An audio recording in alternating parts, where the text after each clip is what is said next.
Our last meeting, and since a picture's worth 1,000 words, I thought I would tell you about a number of activities that we've had on the island since we last met.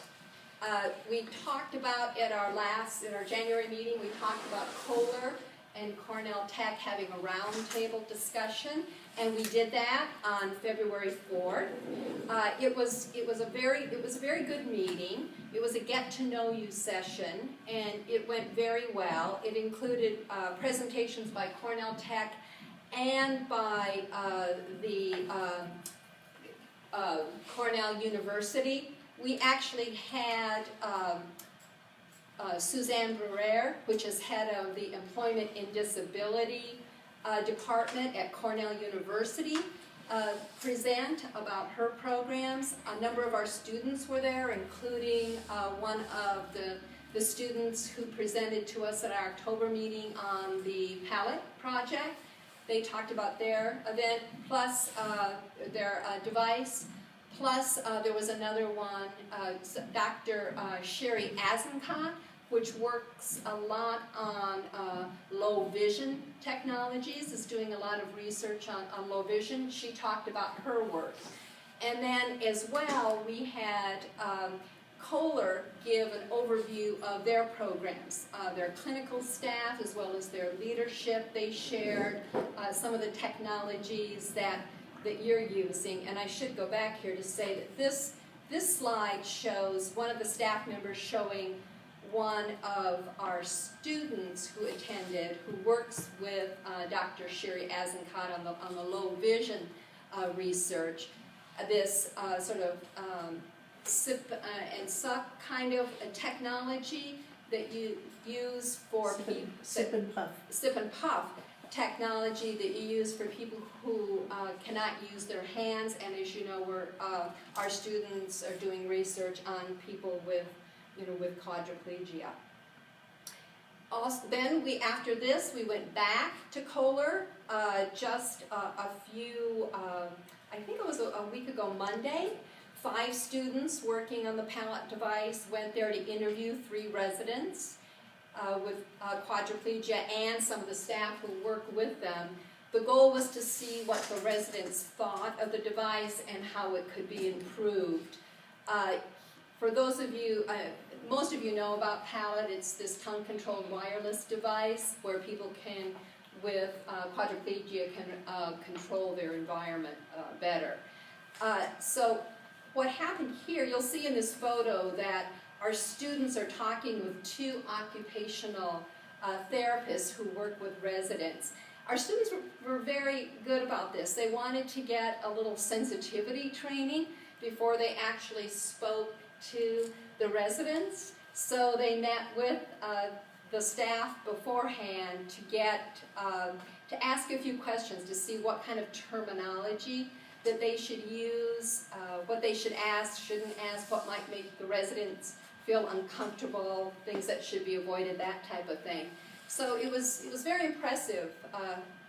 These students were very knowledgeable, obviously, about what they were producing, but it was also their thoughtfulness and maturity as well. They learned a lot from the staff and residents at this meeting. And then a number of other students, I think this was in March, this device called Elroy. A team of students working on this service asked if I could arrange for them to interview a group of older adults about this device.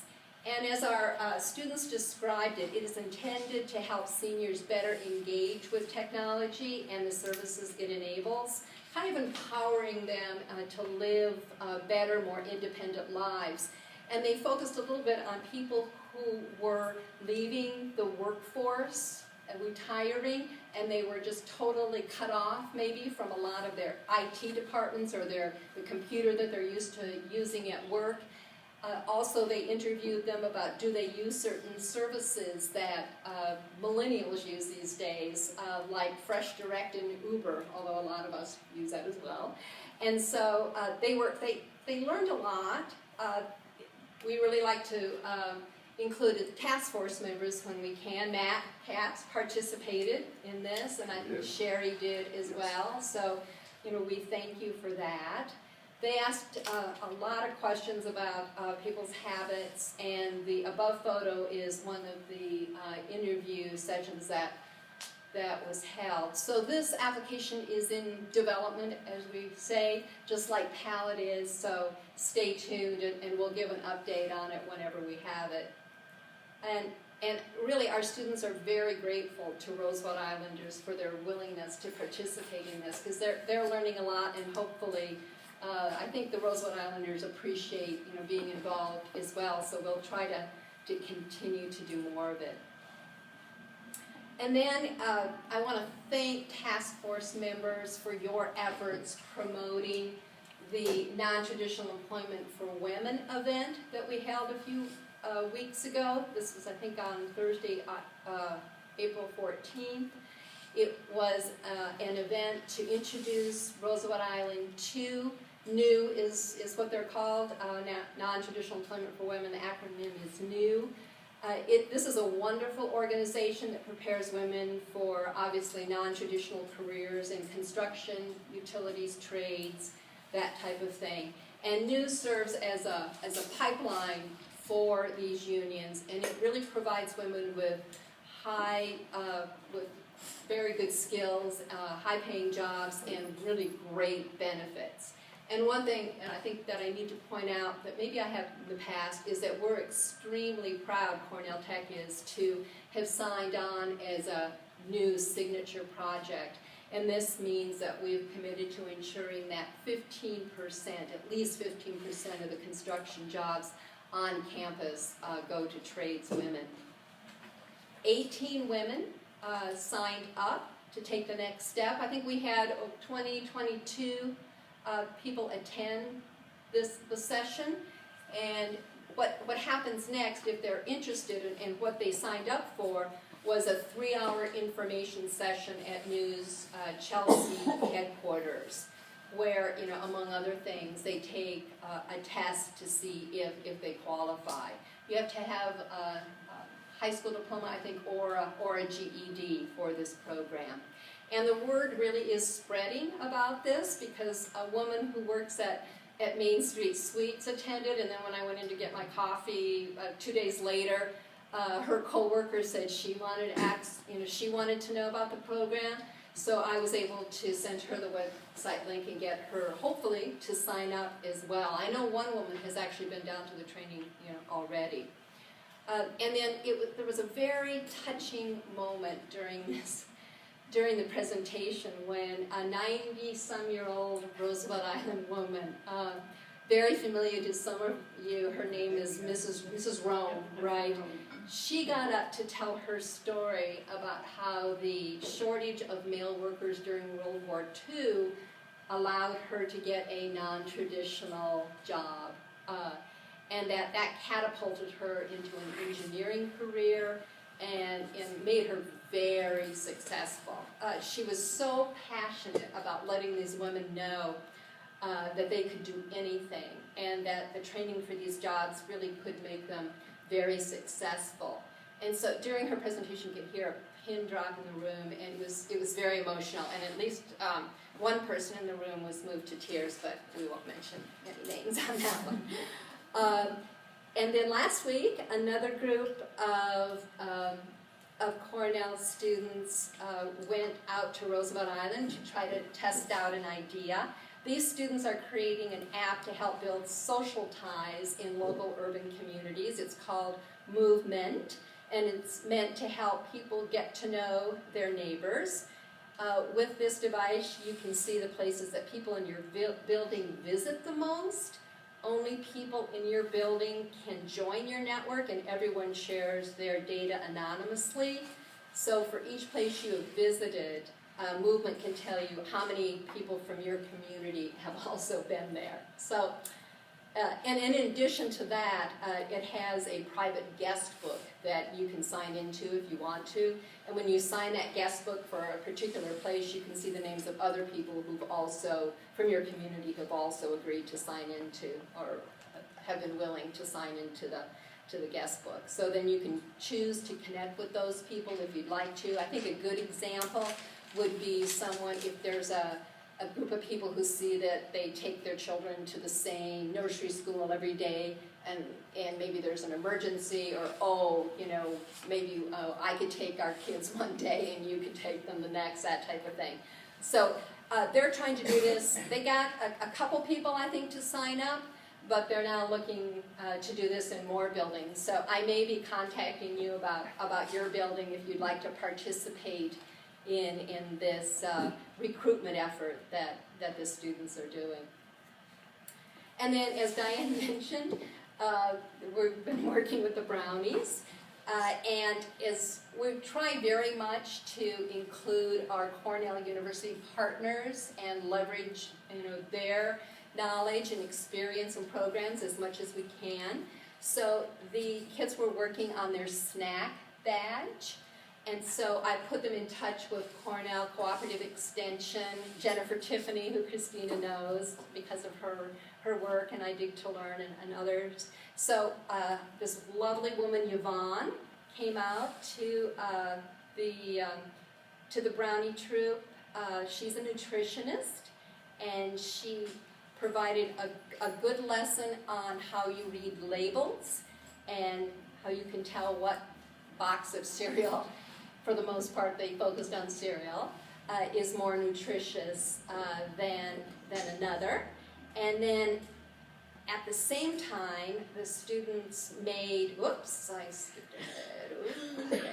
They made these apple cinnamon wraps, and those were delicious, as you can tell by this little girl enjoying hers. So it was really good. I think that the students learned a lot. There was a little bit of a quizzing them at the end about what they learned, and I was very impressed with all that they remembered and how they could answer the questions that Yvonne asked them. So in addition, getting ahead of myself, bridging the Senior Center to Tech experts. Now, you probably recognize Barbara Parker in this picture.